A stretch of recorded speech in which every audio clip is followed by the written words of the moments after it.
Hello friends, स्वागत है आप सभी का आपके अपने यूट्यूब चैनल हिंदी साहित्य सार पे। तो दोस्तों, आज हम सभी लोग अपभ्रंश साहित्य के प्रमुख तथ्य तथा सिद्ध साहित्य के बारे में जानेंगे। सिद्ध साहित्य की कुछ भूमिकाओं को पढ़ेंगे, हम लोग भूमिका को पढ़ेंगे और अपभ्रंश साहित्य में जिनदत्त सूरि को भी हम लोग पढ़ेंगे। तो देर न करते हुए आइए फटाफट से आगे बढ़ते हैं। जैसा कि आप लोग देख रहे हैं, सबसे पहले हम लोग जिनदत्त सूरि को पढ़ेंगे, फिर अपभ्रंश साहित्य के कुछ तथ्यों के बारे में जानेंगे। उसके बाद हम सभी लोग सिद्ध साहित्य को पढ़ेंगे। सिद्ध साहित्य की भूमिका पढ़ेंगे आज। उसके बाद लगभग कल से हम लोग कवि को पढ़ेंगे। तो आइए फटाफट से देखते हैं। सबसे पहले हम लोग जिनदत्त सूरि के बारे में देखते हैं। इनके द्वारा जो लिखित ग्रंथ है उसका नाम उपदेश रसायन रास है। अक्सर पूछा जाता है कि जिनदत्त सूरि द्वारा लिखित जो ग्रंथ है उसका क्या नाम है, तो उपदेश रसायन रास है। और यह जैन का जो रास काव्य परंपरा का प्रथम ग्रंथ माना जाता है और यह अपभ्रंश भाषा का प्रथम रास काव्य है। आता है क्वेश्चन कि अपभ्रंश भाषा का प्रथम रास काव्य क्या है, तो उपदेश रसायन रास है। और इसकी रचना किसने की थी, तो जिनदत्त सूरि ने की थी उपदेश रसायन रास की रचना। और यह जैन साहित्य परंपरा में प्रथम रास काव्य माना जाता है। और यह जो है 80 पद्यों का नृत्य गीत रासलीला काव्य है। 80 पद्यों का नृत्य गीत रासलीला काव्य है। इसमें श्री कृष्ण की रासलीलाओं का वर्णन है। तो इसका आप लोग स्क्रीनशॉट ले सकते हैं। और आगे बढ़ते हैं हम लोग। कुछ जानेंगे प्रमुख तथ्यों के बारे में कि आचार्य रामचंद्र शुक्ल ने अपने इतिहास में आदिकाल की रचना को 2 भागों में विभाजित किया है। अगर कभी क्वेश्चन आ जाए कि आचार्य रामचंद्र शुक्ल ने अपने इतिहास में जो आदिकाल है, आदिकाल की रचना को 2 भागों में मतलब विभाजित किया है। एक अपभ्रंश भाषा काव्य, एक देश भाषा काव्य।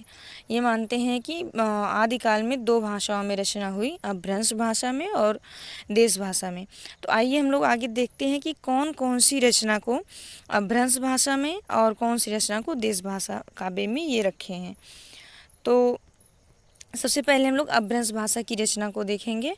इसमें विजयपाल रासो, हम्मीर रासो, कीर्तिलता और कीर्ति पताका 4 रचनाएं हैं जिनको ये अपभ्रंश भाषा काव्य में रखते हैं। और देश भाषा काव्य में आइए देखते कौन कौन सी रचना है। खुमान रासो, बीशल देव रासो, पृथ्वीराज रासो, जयचंद्र प्रकाश, जय मयंक जयचंद्रिका, परमाल रासो और खुसरो की पहेलियाँ और विद्यापति की पदावली। ये जो रचनाएं हैं इनको ये देश भाषा काव्य में रखते हैं। दोस्तों, कभी कभी क्या है कि टाइपिंग मिस्टेक हो जाता है, उसको आप लोग समझ लेंगे, ध्यान देंगे उतना। आप लोग खुद ही इतने पढ़े लिखे हैं और टाइपिंग मिस्टेक मैं ही करती हूँ, लेकिन क्या है कभी कभी ध्यान नहीं जाता है, इसलिए हो जाता है। और आगे बढ़ते हैं। आचार्य हजारी प्रसाद द्विवेदी ने आदिकाल के अंतर्गत 9 कवियों को शामिल किया है। अगर कभी प्रश्न आ जाए कि हजारी प्रसाद द्विवेदी आदिकाल के अंतर्गत कितने कवियों को शामिल किए हैं या कितने कवियों को मान्यता दी है, 9 कवियों को। तो इसका आप लोग स्क्रीनशॉट ले सकते हैं। उम्मीद है आप लोग समझ में आ रहा होगा।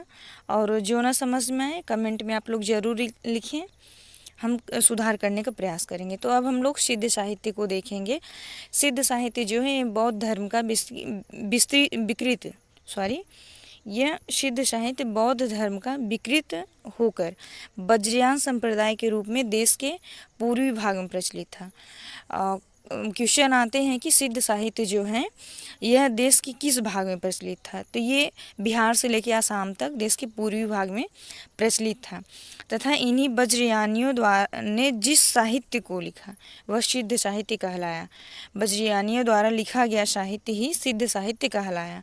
अब फिर से एक बार आप लोग को बताते हैं कि बौद्ध धर्म का विकृत रूप जो है वो वज्रयान संप्रदाय के नाम से जाना जाता है तथा यह देश के पूर्वी भाग में प्रचलित है।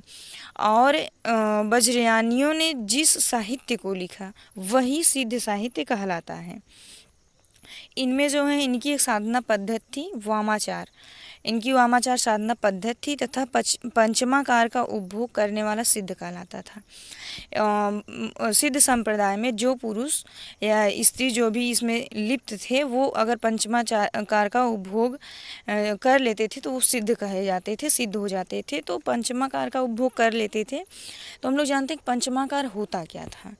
पंचमाकार, आइए आगे देखते हैं पंचमाकार क्या है। पंचमाकार में है मत्स्य, मुद्रा, मदिरा, मध्य, मैथुन। ये पंचमाकार में आते हैं। क्वेश्चन आता है कि इसमें से कौन सा पंचमाकार में नहीं था, कई बार पूछा गया है। तो इसका जो उपभोग कर लेते तो वो पुरुष या महिला जो भी थे वो सिद्ध कहलाते थे, पुरुष सिद्ध कहलाते थे। और सिद्धों के नाम के पीछे पा या पाद शब्द लगता था। ये आदर सूचक शब्द होते थे उनके। जो पुरुष सिद्ध हो जाते थे उनके नाम के पीछे पा या पाद शब्द लगता था। आइए आगे बढ़ते हैं हम लोग। सिद्धों ने बौद्ध धर्म के वज्रयान तत्व का प्रचार करने के लिए जो साहित्य जन भाषा में लिखा वह हिंदी के सिद्ध साहित्य की सीमा में आता है।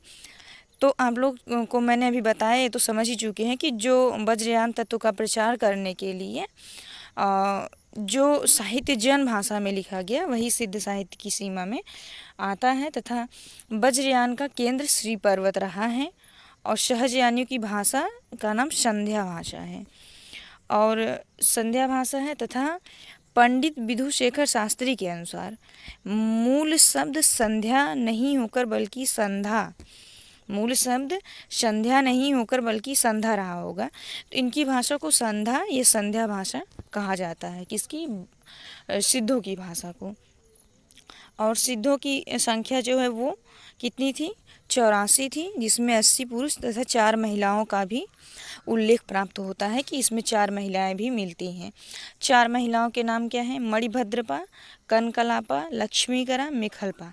तो कहीं कहीं अलग अलग विद्वानों ने नाम तो बेसिकली यही है, कहीं कहीं का नाम चेंज हो जाता है या मिल जाता है, तो उसमें कोई दिक्कत नहीं है।